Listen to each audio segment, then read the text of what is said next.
नमस्कार बालमित्रांनो, आज आपण प्रश्न उत्तर या कौशल्यावर चर्चा करणार आहोत. मी तुम्हाला काही प्रश्न विचारणार आहे असं नाही आहे बरं का. आणि जरी विचारली तरी त्या सगळ्यांची उत्तरं तुम्हाला येतात, मला माहिती आहे. बघा, सकाळी सकाळी काय झालं, त्या सईची मांजर आजारी पडली आणि आमच्या दीदीने तिच्या आईला विचारलं, आई कधीपासून आजारी पडली ग, कशामुळे आजारी पडली ती, काय झालं होतं तिला, आता कोण कोण जाईल बरं तिला घेऊन दवाखान्यामध्ये, तुला माहिती का कोण कोण जाणार आहे ते, तू बघून आलीस का मांजरीला.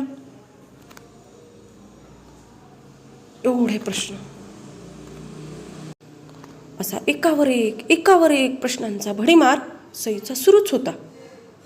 आईने तिच्या हाताला धरलं, एका रूममध्ये नेलं, आई बाहेर आली आणि बाहेरून रूमची कडी लावून घेतली. मला प्रश्न पडला, काय सुचवायचं असेल बरं सईच्या आईला याच्यातून. म्हणजे मुलांनी काही प्रश्न विचारायचेच नाहीत का, असे असेल तर ते मनात येतातच कशाला. आणि न विचारता प्रश्न मनातच ठेवले की ते सारखे चुळबुळ करतात. मग त्यांचे काय करायचे. मोठ्या माणसांना प्रश्नाचा इतका का बरं त्रास होत असेल. कोणते प्रश्न विचारले नाहीत तर त्यांना बरे वाटेल. मुळात त्यांना नेमका कुठल्या गोष्टीचा त्रास होतो, प्रश्नांचा की उत्तरे देण्याचा. आता तसंच झालं, सई प्रश्नच विचारत होती, आईने उत्तर तर कोणत्याच प्रश्नाचं दिलं नाही. परंतु काय झालं की ज्यांना प्रश्नच पडत नाहीत अशी मुले जगात कुठे असतील का हो. तिथे तरी मोठे माणसे आनंदात असतील का. घरात, शाळेत, सगळीकडे मोठ्या माणसांनी असं जर मुलांना कोंडून ठेवलं तर प्रश्न विचारणाऱ्या मुलांना असं कोंडून घालण्यासाठी त्यापेक्षा प्रश्नांची उत्तरं देणे सोपे नाही का बरं. आपण मोठे कधी आणि कशामुळे होतो, प्रश्न पडण्याचे थांबल्यावर की प्रश्न पडल्यामुळे. सांगा सांगा, आपण मोठे कधी आणि कशामुळे होतो, प्रश्न पडण्याचे थांबल्यावर की प्रश्न पडण्याचे थांबल्यामुळे. कोण देईल बरं या प्रश्नाचं उत्तर. तुम्ही सगळे देणार आहात. असं कितीही कोणाला कोंडून ठेवलं, शिक्षा केली, तोंड बंद.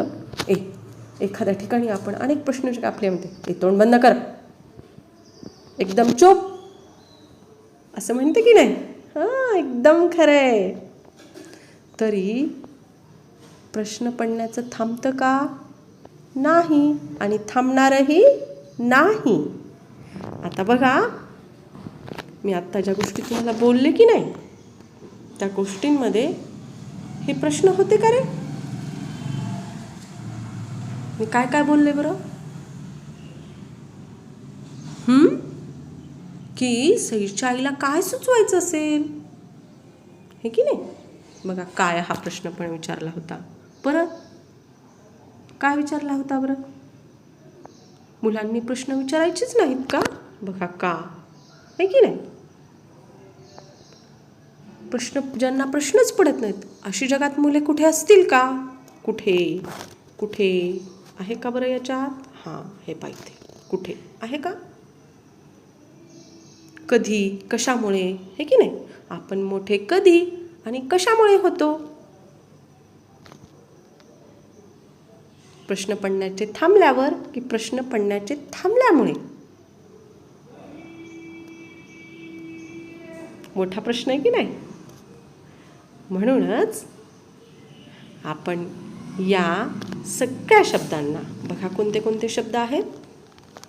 का, काय, कोण, कोणाला, कधी, कधीपासून, कशामुळे, कोणते, कुठे, कसे, हे सगळे काय आहेत, प्रश्नवाचक शब्द आहेत.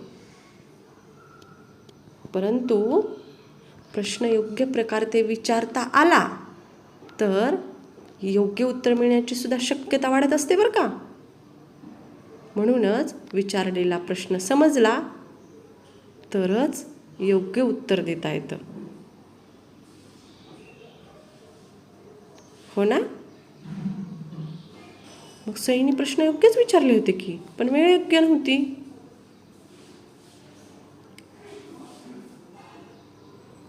बरोबर. तिचे प्रश्न योग्य होते, समजण्यासारखे होते, परंतु आपण विचारलेला प्रश्न समजला तर इतरांना हे योग्य उत्तर देता येतं. त्यासाठी नेहमी करता आपल्याला मराठी भाषा शिकताना वाक्यात योग्य ते प्रश्नवाचक शब्द तुम्ही वापरत जा. म्हणजे वाक्य योग्य प्रकारे उच्चारायचे पण, आणि बोलताना वाक्याचा शेवट जर वर उचलला गेला की नाही की हा प्रश्न आहे हे आपल्याला कळतं. बघा ना, प्रश्न विचारा एखादा, जसा की मी मगाशी विचारला होता. मग मुलांनी प्रश्न विचारायचेच नाहीत का?